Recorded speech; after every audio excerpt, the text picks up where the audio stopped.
सूचना केवल हमारे विचार हैं, वित्तीय सलाह नहीं। निर्णय लेने से पहले खुद शोध करें। किसी भी लाभ या हानि के लिए हम उत्तरदायी नहीं हैं।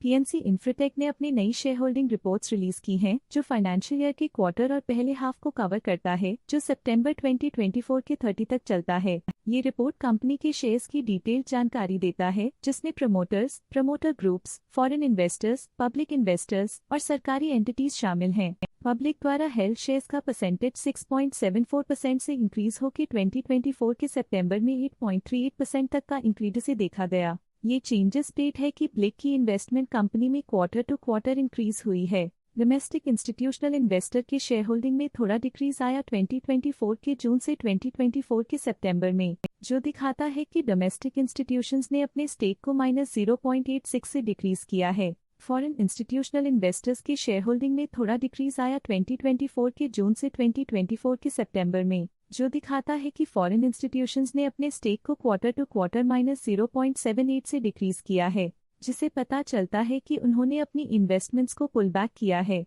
चलिए इन्वेस्टर्स के स्टैटिस्टिक्स पे नजर डालते हैं, जो शेयर होल्डिंग पैटर्न में फ्लक्चुएशंस का कारण बन सकते हैं। म्यूचुअल फंड स्लैश ने अपने हिस्से को पिछले क्वार्टर में 25.27% से डिक्रीज करके 24.49% पे ले आए हैं। ये कंसेक्यूटिव क्वार्टर्स में -0.78% स्टेक्स डिफरेंस दिखाता है। ICICI prudential small cap fund ने अपने हिस्से को पिछले क्वार्टर में 1.11% से डिक्रीज करके 1.06% पे ले आए हैं। ये कंसेक्यूटिव क्वार्टर्स में -0.05% स्टेक्स डिफरेंस दिखाता है। ओटी वैल्यू फंड ने अपने हिस्से को पिछले क्वार्टर में 1.83% से डिक्रीज करके 1.68% पे ले आए हैं। ये कंसेक्यूटिव क्वार्टर्स में -0.15% स्टेक्स डिफरेंस दिखाता है। लेटेस्ट क्वार्टर में Nippon life India trustee limited A/C Nippon India small cap fund में स्टेक होल्डिंग में इंक्रीज देखा, जिसमें 0.01% का अपटिक देखा गया। HSBC वैल्यू फंड ने अपने हिस्से को पिछले क्वार्टर में 3.7% से डिक्रीज करके 3.46% पे ले आए हैं।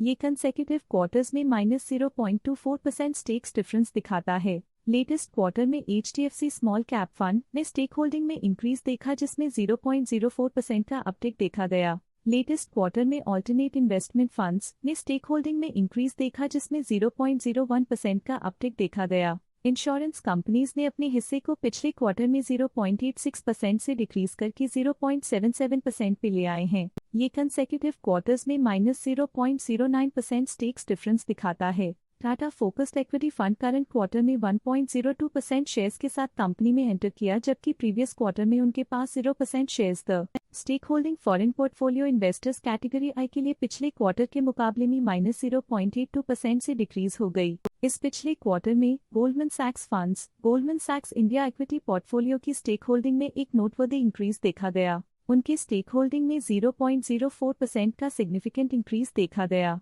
इस पिछले क्वार्टर में the Master Trust Bank of Japan Limited as trustee of HSBC India infrastructure equity mother fund की स्टेक होल्डिंग में एक नोटवर्दी इंक्रीज देखा गया। उनके स्टेक होल्डिंग में 0.12% का सिग्निफिकेंट इंक्रीज देखा गया। इस पिछले क्वार्टर में फॉरेन पोर्टफोलियो इन्वेस्टर्स कैटेगरी 2 की स्टेक होल्डिंग में एक नोटवर्दी इंक्रीज देखा गया। उनकी स्टेक होल्डिंग में 0.04% का सिग्निफिकेंट इंक्रीज देखा गया। ये था कंपनी का करंट शेयर होल्डिंग पैटर्न। देखने के लिए धन्यवाद। स्टॉक लेटेस्ट न्यूज अपडेट के लिए चैनल को सब्सक्राइब करें और वीडियो को लाइक एंड शेयर करें।